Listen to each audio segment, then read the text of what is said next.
Allô, salut, oui, les amis. Là, je viens de vous raconter une histoire vraie. Vous savez, c'est pas les histoires vraies qui parlent sur les noms des gens, sur voilà, sur les pointer du doigt des gens ou des insultes. Ici, c'est pas comme ça. Ici, on parle des choses réelles et des choses qui peuvent aussi conscientiser les gens et voilà, c'est ça. Une dame, c'est des choses simples là, et les choses que les gens peuvent trouver banales, mais pour moi, en tout cas, ça me tient à cœur de parler. Voilà. Une dame, une dame en Afrique appelle sa copine ici, une copine qu'elle appelait à longtemps. Elle appelle ici, elle demande quelque chose.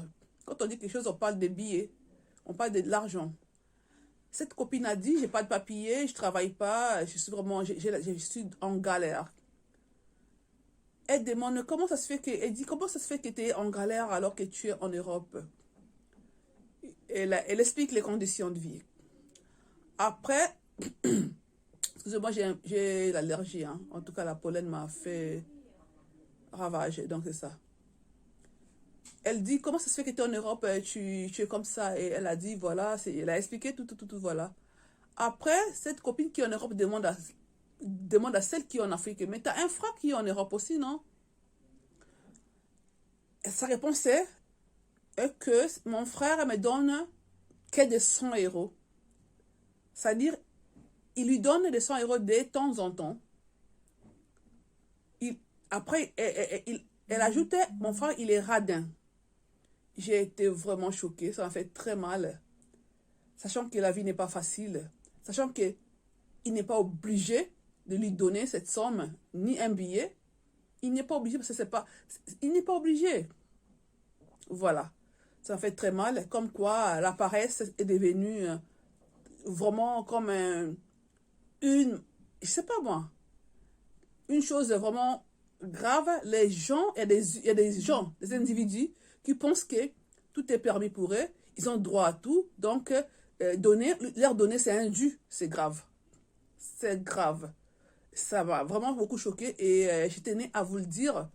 C'est pour ça que j'ai fait ma vidéo, juste pour parler de ça.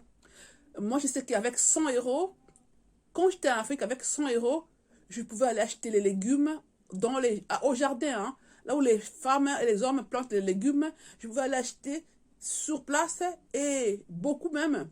Je prends même en gros et j'allais avoir beaucoup de légumes pour 100 euros et j'allais venir au marché les revendre en gros aux dames qui vont en détail. Soit je peux même acheter juste pour 25 euros, parce que ce serait peut-être trop pour 100 euros de légumes, et je vais les revendre. Après, je pouvais même faire mes courses pour manger et pour mes enfants. Je fais les marchés, comme chez nous on dit, on fait les marchés, j'achète de quoi manger, et je vais faire la cuisine pour mes enfants. Avec 100 euros en Afrique, moi qui vous parle, moi qui a fait aussi qui a fait aussi les commerces là-bas avant d'arriver ici, je pouvais faire beaucoup de choses. Et je pouvais les multiplier et payer mon petit loyer et pouvoir manger aussi, matin, midi, soir, avec 100 euros. Vous voyez, il y a des gens, franchement, il y a des gens qui veulent la facilité. C'est les gens qui pensent que tout est permis pour eux, qui pensent que leur donner quelque chose, c'est un dû, alors que c'est juste par amour, par pitié, parfois.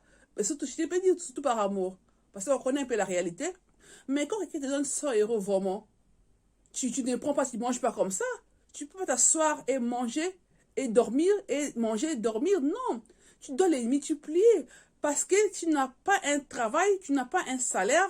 Donc, tu dois tout faire avec les peu qu'on t'a donné pour les multiplier, pour pouvoir vivre tout le temps. Si l'autre pouvait encore te rajouter un peu, il peut rajouter plus tard, s'il peut, si c'est possible. On ne doit pas compter sur les gens, surtout quand on est en bonne santé. Vous voyez, quand tu es en bonne santé, tu as la force, tu as des jambes qui fonctionnent et les bras. Tu peux toujours faire beaucoup de choses. Je connaissais un couturier dans mon quartier, là où j'ai grandi, un couturier qui n'avait pas, c'est des jambes, mais il avait quitté ses deux bras pour s'en servir et ses mains. Donc il cousait des beaux habits et j'étais sa cliente. Je partais chez lui pour aller me faire coudre des habits et vraiment, je sais pas s'il est toujours en vie en tout cas. Franchement, si les gens qui m'entendent, qui me connaissent, ils vont savoir à qui je parle. Ils étaient à deux. En équipe, ils cousaient les habits, c'était des couturiers, des grands couturiers dans ces quartiers. Franchement, c'était des handicapés. Mais celle qui me parle, les 100 euros là, celle-là, elle a deux bras, deux mains, deux jambes qui fonctionnent et en bonne santé. Mais pour elle pense que c'est un dû quand on lui donne. Le pire, c'est quoi le pire? Elle était une femme avec un homme et des enfants. Elle avait un foyer. Elle a quitté son foyer pour rien. Pour aller chercher meilleur que son mari. Hélas, elle est là, elle traîne. Je connais bien les gens, je maîtrise la situation. Je connais celle-là.